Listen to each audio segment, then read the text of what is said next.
kalolong. Banyak atas suhu lama rumah makanannya.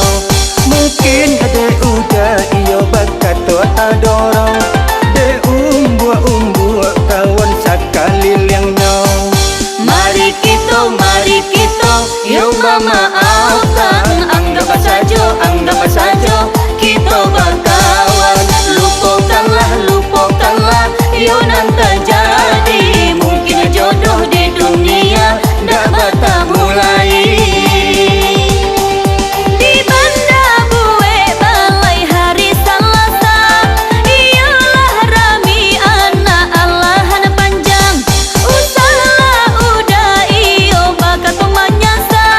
Telah bacarai baru tarasu sayang. Hey! Mari kita yo memaafkan. Anggap saja kita berkawan.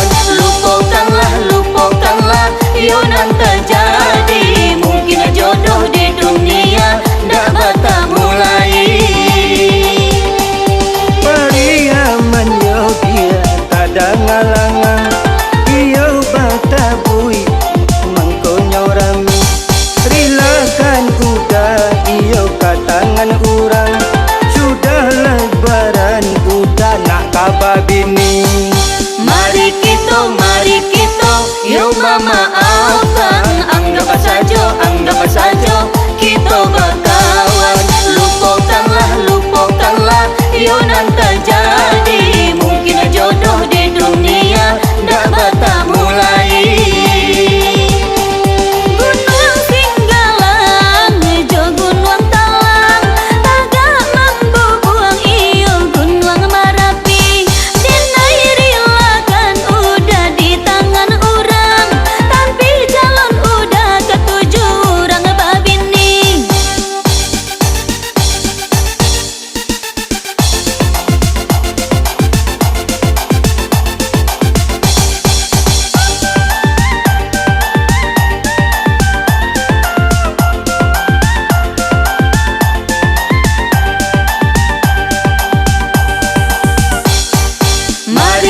Mari kita yo memaafkan. Anggap saja kita berkawan. Lupakanlah yo nan terjadi. Mungkin jodoh di dunia dak bertemu lagi. Buahlah salah do buah kapunduang.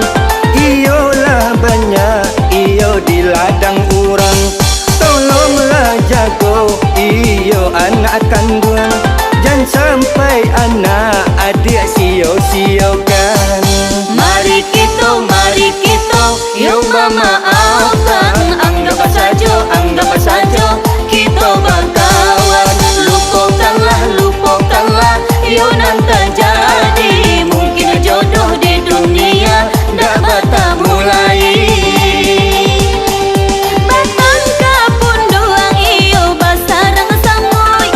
Di tapi pondok iyo batok tiri. Ko anak kandung ka udah sabui. Denai ndak niyo inyo ba indo tiri. Mari kita yo memaafkan. Anggap saja kita berkawan.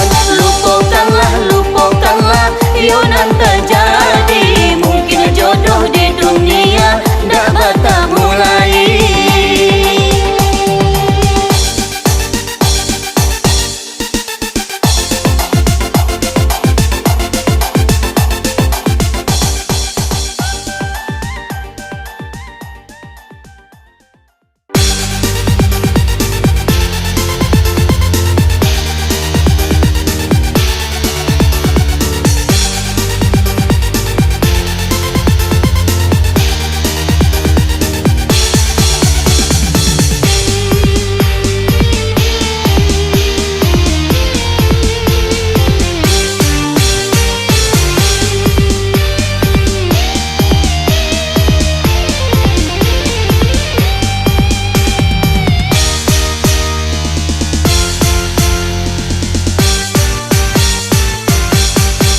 Oi adik sayang narancak mani pokok